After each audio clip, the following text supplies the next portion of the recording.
Welcome to this segment of A Day at DPL, a thought leadership series that is part of the Advisor Revelations podcast. You will hear from DPL's founder and CEO, David Lau, and a special guest where they will discuss educational topics around industry trends and best practices, providing advisors insights to grow your business and better serve clients.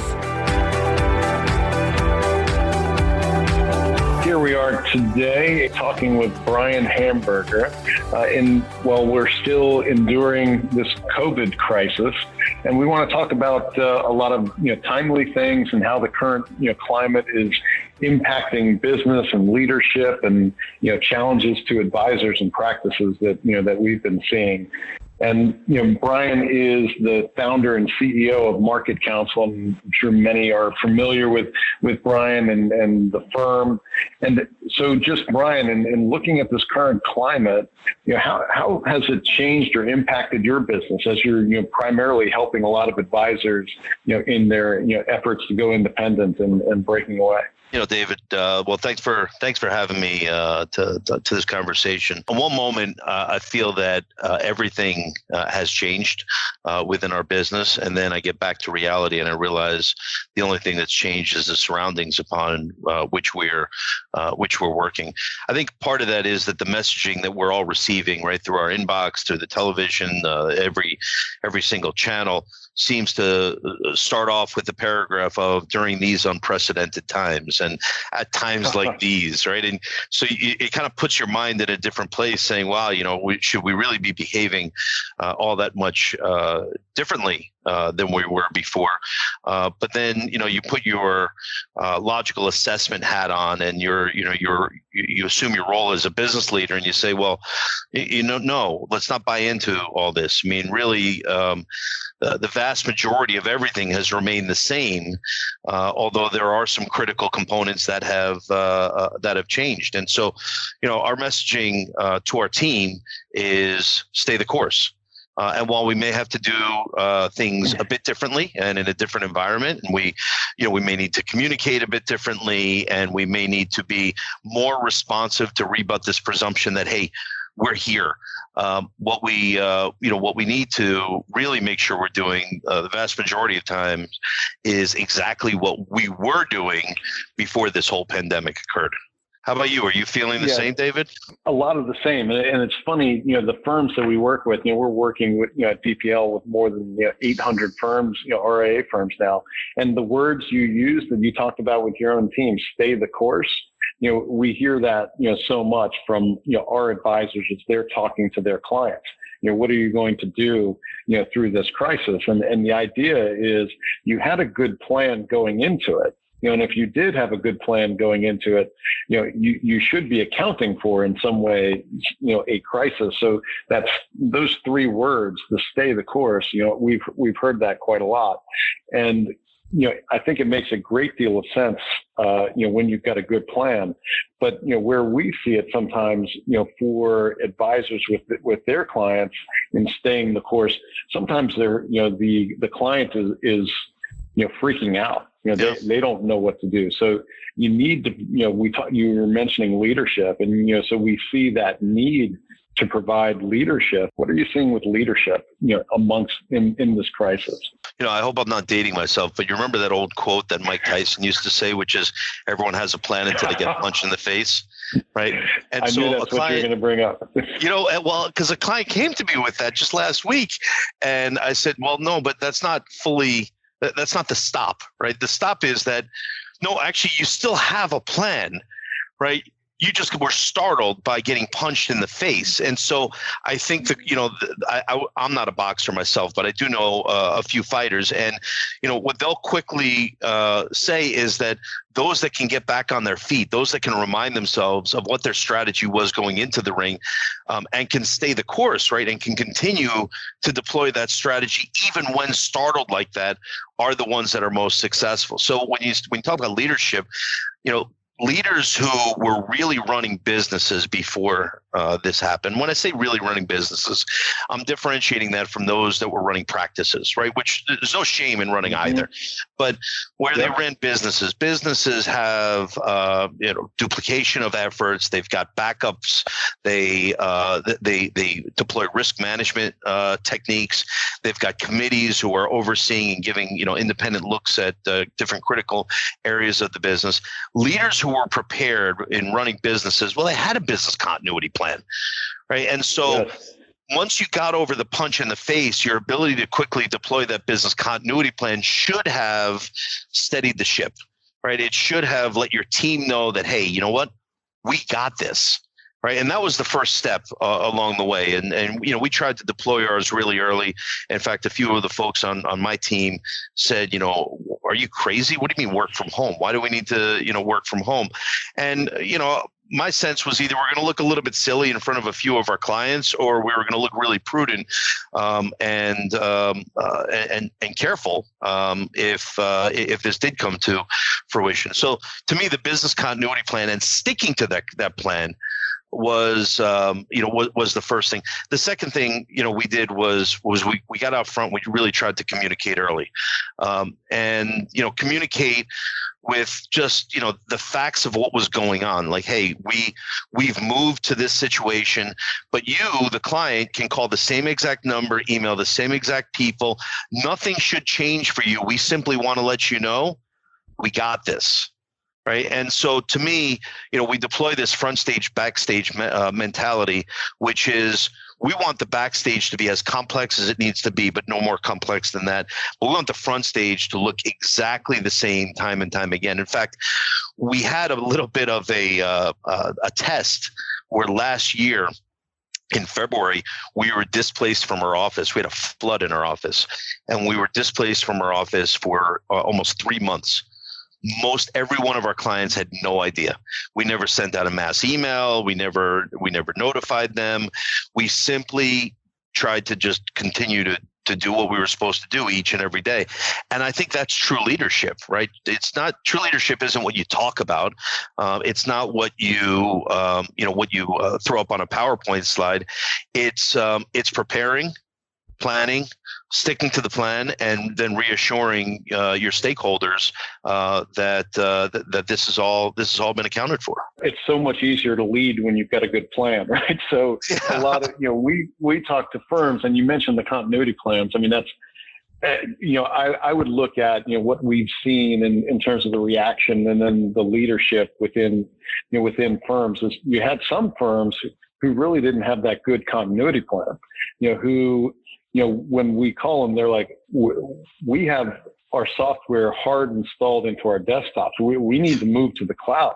Like we can't be, thinking about anything other than how do we support, working remotely right now. So you had those people who, were, kind of behind the times in having, a preparedness for any kind of, event like this. And then, you had others who, like us, we closed down early as well. I thought it would be, prudent because we were so well prepared to work remotely, that it wasn't really going to be an impact on the way we conducted business. So, I thought in an abundance of prudence, we went remote, pretty early.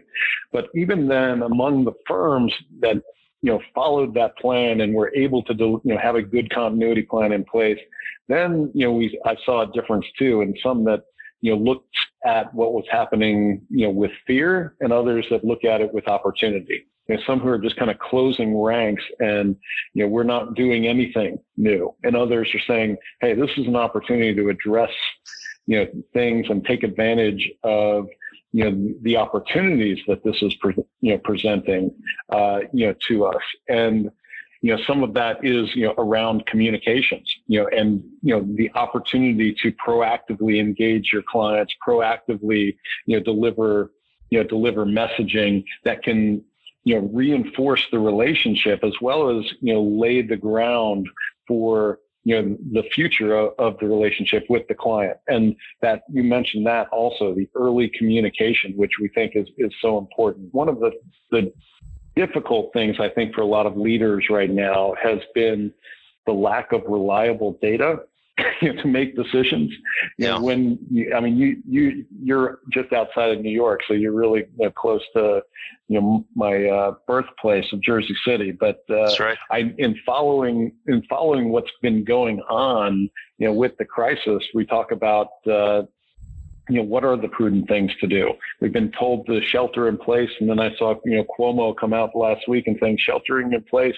Two-thirds of our hospitalizations have come from people who are sheltering in place. So as business leaders are looking for data to make decisions, it's hard to get good data around making decisions right now. So we've seen that as a challenge. But what are you seeing right now? Is just generally, not even directly COVID related, but what do you see as some of the greatest challenges to advisors today? I think you hit on one of them, right? Which is fear, and you've got to manage your inputs of where you're getting your data from, right? You should be getting your data from your professional advisors, not the ones that are trying to sell you something, right? But the ones that actually do well by you doing well. You should have trusted, whether it's a formal board or just a group of folks that you trust to synthesize data and share with you different perspectives. We've got a pretty cool, I wouldn't even call it a system within the wealth management space, but maybe one of the best secrets in the space is that just about every president and CEO of firms within the wealth management space can get one another by text message and typically get them on the phone within the hour.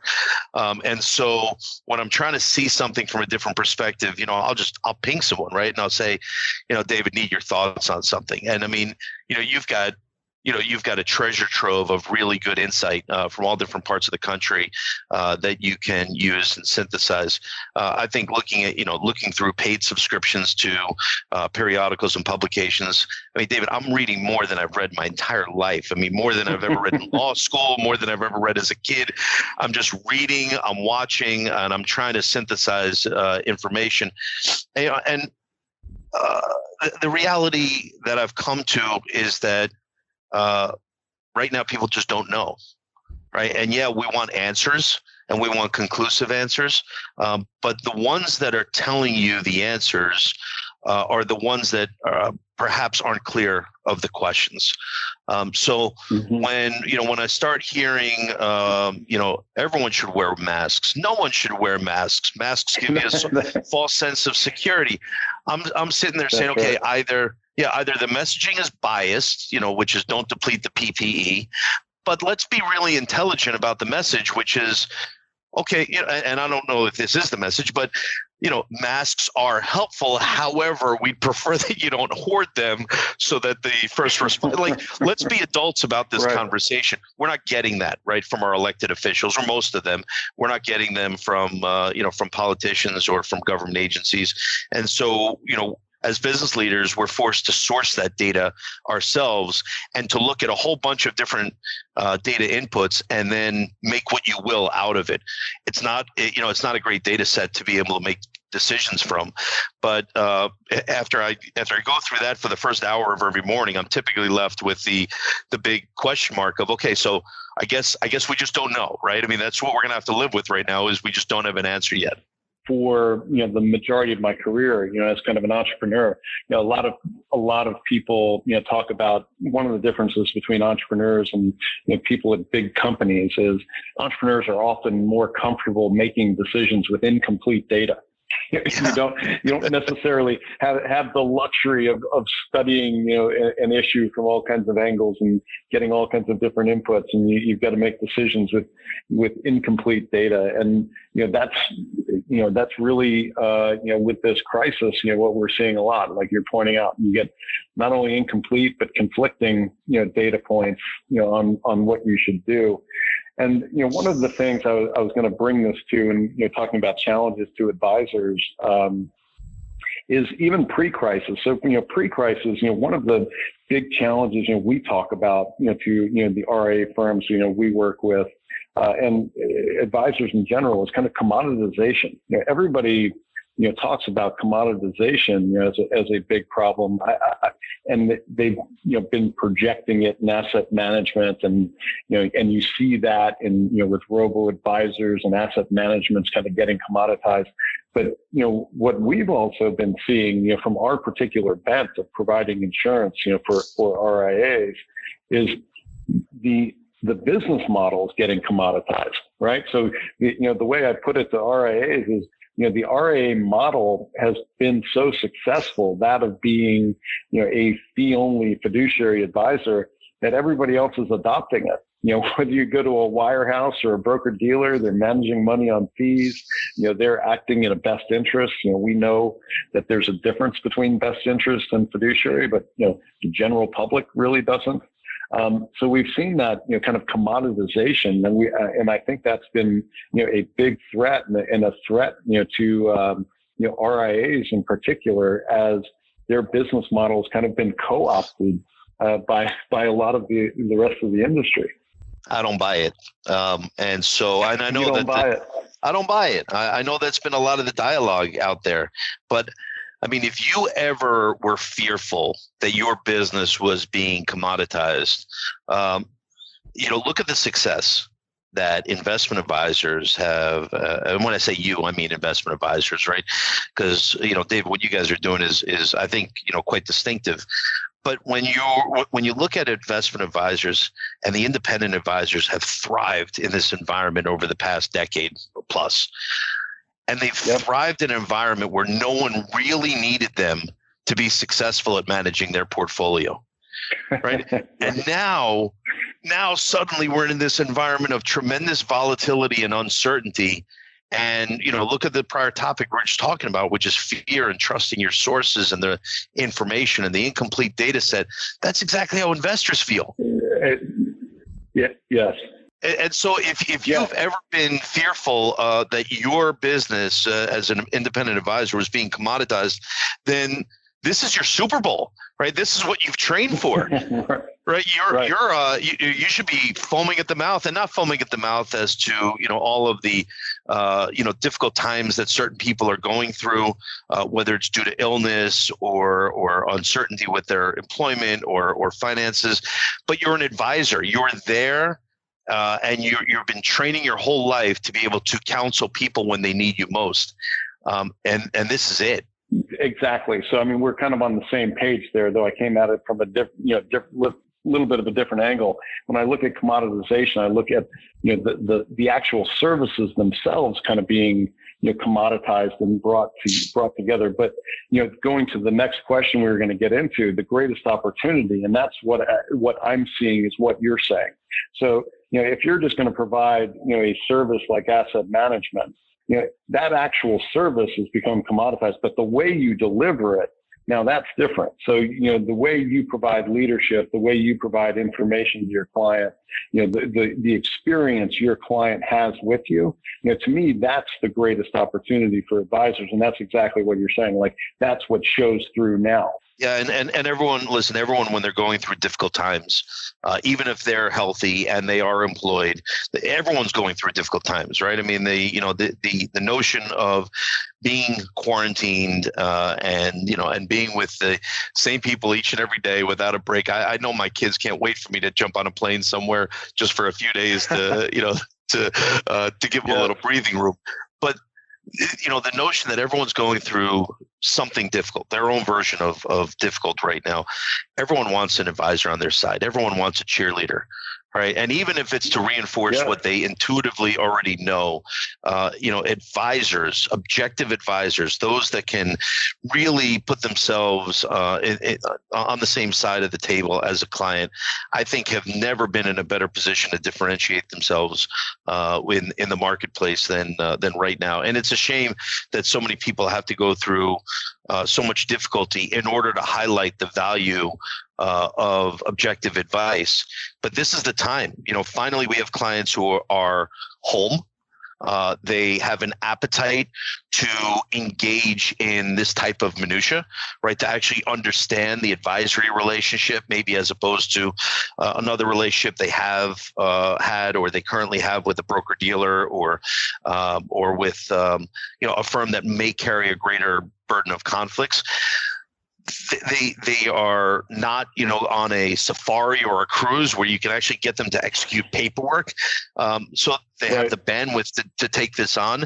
So if you've ever complained that, clients could care less about all of these other things, guess what? They care a lot now. And this is the time for advisors really to shine and to be able to demonstrate a huge distinction in their value proposition, despite commoditization that's largely driven by technology.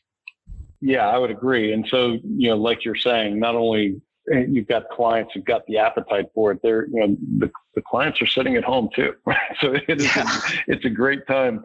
So often, you deal with getting a lot of paperwork signed, as do we, in implementing new insurance, and God knows, tracking down clients to get signatures can be painful, but this is a terrific time to, again, reinforce your value proposition, proactive communication with your client, get them engaged in things that maybe you had struggled to get their attention with in the past because, they are at home and they are focused because of the volatility in the market. They are focused on their finances right now. Yeah, I was going to ask you a question. So aside from everything else changing, do you find that clients themselves are changing? And what I mean by that is, has this drop in the market either been a gut check for them to really reassess their risk, or maybe circumstances are changing, such as their current employment, that has them reassessing what risk means to them? Are you finding that that's also changing? I think so, because we hear from our advisors all the time where, RIAs, as haven't been historically big users of insurance. And we kind of enable that through, the commission-free products we bring to the market. So in the past, RIAs would have to, sell away from insurance. Like in a crisis like this is, the heyday for insurance salesmen. The annuity market is bumping right now, right? And so for, RIA clients, they're getting approached, with, insurance products, in annuities in particular, that can protect their assets, maybe, give them guaranteed income. And clients, like that. And in the past, RIAs have had to say, oh, don't worry about it. We're going to manage your assets. You'll be okay. Make it through the market, take a long view. But the clients want some of those protections. So, we give the RIA now the ability to have the same tool set, in terms of products, that, the commissioned advisors have had in the past. So now we hear from, our advisors, hey, my client's asking me about annuities because they've got an insurance salesman talking to them. What can I provide them?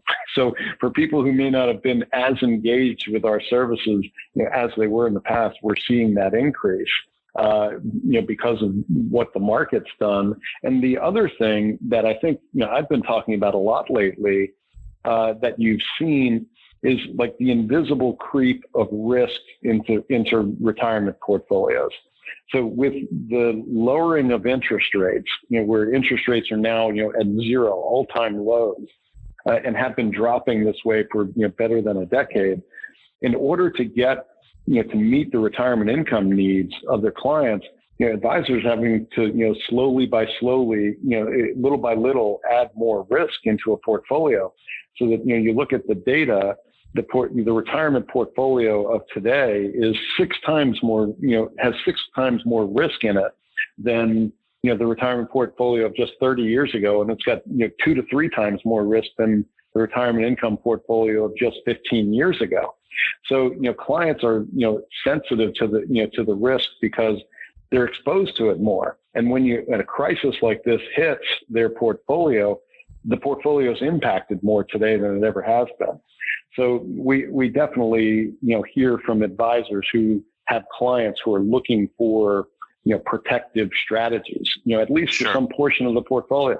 They want a little, they want some certainty. It's another value that the advisor brings to the table is to assess, is the client simply, making an in the moment panicked response where they're seeking protection, maybe at an inappropriate cost, or is this really a realignment of their risk assessment? Whereas before, they thought risk just meant that they might make 8% instead of 12%, but now they understand, that risk means risk. And going back to your the concept you had mentioned earlier, we talked about entrepreneurs and being willing to make decisions with an incomplete data set. Clients tend to not have that same tolerance, right? They want a complete data set, and they tend to want someone on the other side who's going to be more objective, and more objective may be hitting the gas and accelerating and moving them towards a resolution, or tapping the brakes and saying, "Hey, I think this is just an emotional response that I think we need to back away from." We've talked a lot about communicating with clients, and that's to me an enormous way of cementing value in a relationship. And you talked early on about one of the two things that you guys did as a firm. One, you had a plan, and two, you communicated early. What do you think some of the best practices you've heard from advisors, or you've seen or advocate for communicating with clients in general? First, I think they should watch as much TV as possible and read as many emails, and then don't do anything like that. Right.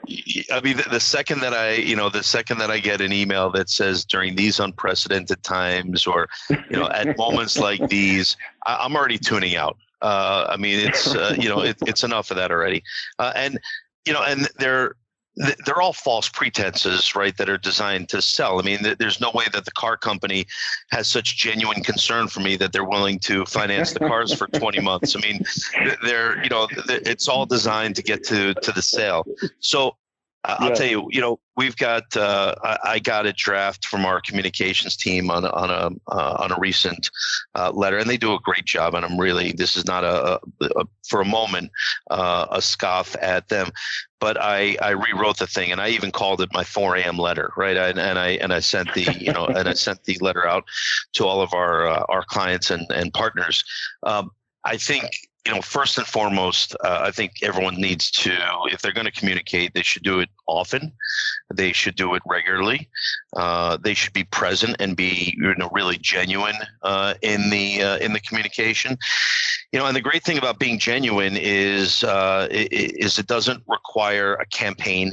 It doesn't require you to be strategic as to what you're saying when, because being genuine and being real just leads itself to being in the moment. And I think that the clients and business partners, including those that you receive a referral flow from, they want to hear from you. They want to hear that, of course, everything's okay.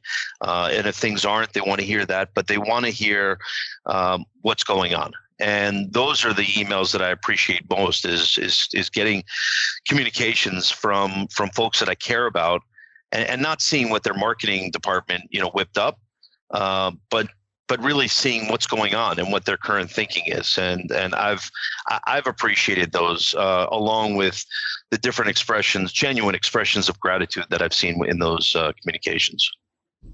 Yeah, so it sounds like you're like my wife. If she sees one more TV commercial from somebody talking about how genuine they were about caring about your health, and by the way, would you mind buying our car or our cat food or whatever it might be?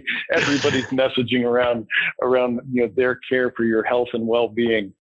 Yeah, that's my top pet peeve. My next pet peeve are folks looking to enter into the market who are willing to tell you that everything's new. Right? All the rules have been rewritten. Nothing you did yesterday is going to work tomorrow. And whatever I'm selling, you ought to be buying. To me, don't use the two words that have been killing me. The new normal, right? The new normal, right? It's because credibility and trust are a product of consistency, right? It's about consistently being there, consistently having, what we call a genuine voice. And that's how you build trust over the years. It's not, it's not feeding into the panic. It's not, it's not throwing additional logs on the fire or gasoline. It's about being the voice that was there before and continues to be there afterwards. And so I think that's what's critical when it comes to communication. I really do. And as we advocate, to the advisors we work with all the time, proactive, right? Proactive, communication, not disingenuous like we're making fun of, but that proactive, communication. So, your clients know you're on top of the situation. You're addressing and you're addressing what is on their mind, because of your experience and because of your expertise. You know what's going to be on their mind. Proactively reach out and communicate to them rather than wait and hope that they're not calling you. Oh, the market's down 20%. Let me take my phone off the hook. That's right. I don't want to talk to any clients. Own what it is. Own your expertise. Control the conversation. And this is the time, as you said, this is the time you're earning your money. You're solidifying your relationships, and you should really be proactive about about your outreach and communication to the client. Yeah, what makes it easy, David, is there's been so many bad examples, right, over the last few months. Airlines are one of them, right, where they were slow to communicate, they were slow to develop policies. They tried, and I believe continue to try, to maintain some rather inflexible policies. And only when it's within their business interest, right, to try to get some business, do they say, well, you can buy now and change later at no fee. But you can see the contrast in the marketplace between those that have been slow and hesitant to respond, and those that were early and were, I think, engaged in an act of bravery of just putting themselves out there and say, hey, you know what? Here's what we're doing. Here's what we're here for you. I'll tell you, I sat down and this is not to pat ourselves on the back. This is really, folks on my team, when we sat down early and we decided, work from home was the next step. The next thing we did is say, what do we need to do to reposition our services to address what our advisors are going to be going through? And one of the first things that came up is we said, they're going to need to be communicating with their clients more frequently and more rapidly, right? They're going to, we can't submit something for a compliance review and us review it for 24 hours and come back to them. I mean, we just can't move at that cycle. And so when our regulatory team said that, I said, okay, here's my challenge. I want you to go from 24-hour response time to 24-minute. And they're like, are you serious? And you know what? Within a day, they did it. Within a day, they retooled the whole system. They changed the way in which we were queuing up those tasks, how they were being prioritized. And we have had more testimonials over the course of the last couple of months from that one change. Simply, retooling our compliance review or advertising review process than anything else we did. And it wasn't all that difficult. Well, I say that from afar, but it really wasn't. It just required some empathy to say, okay, what are our clients going to go through and what do they need more from us now than they didn't need before? Yeah, that's great. And like you said, in such dynamic times, where there is the pressure to have, communication and have it be timely, I can see that would be, hugely appreciated by your clients. I mean, one of the things, we did, we've got a membership model, firms join DPL to, get access to our products and services. But we had seen, during the crisis, so many advisors, we knew they're losing client assets to outside insurance sales.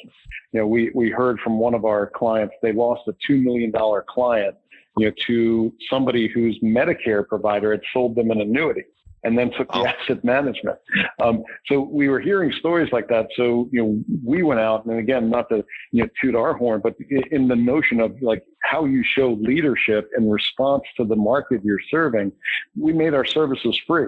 So we just said, we believe in the RIA market, we believe in fiduciaries, and we believe in the need for insurance. So for any RIA who was, needing to, have an insurance solution for their clients, whether because their clients were asking or defensively because their clients were getting pitched annuities. We made our services free, just trying to, be a leader and understanding, what for us, our market, not even our customers, but what the market that we serve, that we believe in, what they need, during a time like this. No doubt. That's admirable. That's because that's, people are hesitant to make a buying decision right now, and that's all because of fear. And as much as we talk about how fear shouldn't really be the predominant emotion, the moment we get off the phone or the moment we disconnect from a web call, they're surrounded by it, right? They're surrounded by folks that are peddling fear. And so the more we can do to reduce barriers to people getting the type of help that they need, I think the more effective we can be during this period. So Brian, one of the issues that we hear, because we get approached by breakaways, a lot of times when they hear what we do, is, insurance. They're, breakaways, they might have had an insurance solution from their broker dealer or, through their, wirehouse, infrastructure. And then when they're going independent, insurance can be a challenge. They're not sure, if they can continue providing insurance. It's potentially lost revenue. It can be, one of the hurdles they've got to overcome in looking to break away. And what's your experience with the firms that you've worked with? Investment advisors are tagged as investment advisors because that's where the regulations were developed, right? But really, investment advisors, for the most part, are wealth managers. And what clients come to them for is not just investments, right? Clients come to them with, how do I manage my wealth, right? And most good advisors, the most effective ones that I've seen, really reconstitute that question to, what does your wealth mean to you? And how do you see this playing out into your life, right? Because at the end of the day, there's a subset of clients who are concerned about holdings and, what the alpha is, the risk that you're taking on within their portfolio, the deviation from the indexes. For the most part, clients want to know that what they've worked for over the years will be theirs to enjoy throughout their life and leave behind whatever legacy they deem appropriate, right? And that's what, to me, that's what brings about the personalized nature of these services, and why it will never be fully automated, right? If you're going to address risk management from a client perspective, if you're going to look at a wide variety or the entire spectrum rather of not only retirement vehicles, but also vehicles that will help you pass your wealth down to future generations, you'd be remiss to just overlook insurance as a sector of financial services. And so, what we're often talking to advisors about is the best thing about going independent is that you release the shackles of the supervisory systems that you've been working under, and you can play and make your way throughout this giant national park of financial services. And that means working with any investment product that you deem appropriate. That means working on any investment platform. It means insurance. It means real estate. It means art. It means leasing. Like, it could be anywhere that your clients have a need. Yep. And the compensation to me is secondary. Yeah, there are regulatory issues that we talk about in terms of, can you be compensated for this versus that? But I mean, you and I were talking about advisors plugging in variable annuities. While most advisors, if they're only licensed or registered as investment advisors or reps, they're not going to be compensated on the sale of that variable annuity, but they're still going to manage that sub account and can have a consistent fee structure. So what I tell them is the compensation is secondary. Listen, if you're an insurance broker, right, and that's what you are first and foremost, then an independent advisor is not for you, right? You shouldn't be looking over here. But if you're a wealth manager, the various methods of compensation are there. Your determination on how you want to be compensated, which conflicts of interest you want to get involved in, how aligned do you want to be? Do you want your compensation model to be with your clients? All of that, to me, are questions that we can answer on the independent side. And I don't know how you check all the boxes for your clients without getting involved somewhere outside of investments if you're holding yourself out as a wealth manager. Right, and that's that's part of the impetus for building DPL is the RIA who's been years ago the asset manager who's expanding into being the financial planner, the wealth manager, providing more holistic services either within their firm or through partnerships and referrals. We give them the ability to fulfill basically the insurance part of that wealth management, that financial plan, through a partner that's, aligned philosophically, commission free, low cost, product. We're a referral source for them. We work for them, for the advisor. That is, we're not a threat to their client relationship. Unlike if they have to refer, to the New York Life agent down the street or the Northwest Mutual guy, who might be looking to take the whole relationship from them, not just sell them a term life product. So, we are definitely believers in, the fiduciary model, and bringing, insurance, to a practice that enables them to, again, as you're talking about, be that holistic wealth manager, provide those services in a way consistent with, with their beliefs and philosophy. We think, a really important expansion of capability, for RIAs. And that's why we think what we do is pretty, disruptive and really helping advance, the overall mission of the RIA market. And that's why you and I never have a shortage of things to talk about. We're very aligned. Let's be disruptive and continue to be additive to the ecosystem. And I appreciate your time, Brian. I appreciate your ongoing, leadership in the industry. You've been, somebody I've admired for quite a long time. You're an outspoken voice, and always provide good, thoughtful, guidance and leadership. And people like you are very valuable to the industry in times of crisis. Listen, I appreciate the opportunity to connect. I always learn something every time that you and I get together, whether it's in person or over the phone. All right. Thank you very much for joining us, Brian Hamburger from MarketCounsel. We appreciate your time today. David at DPL, it's been my pleasure. Thanks so much for having me on. Thanks for listening. To hear more advisor revelations, go to dplfp.com and subscribe on your favorite podcast streaming app.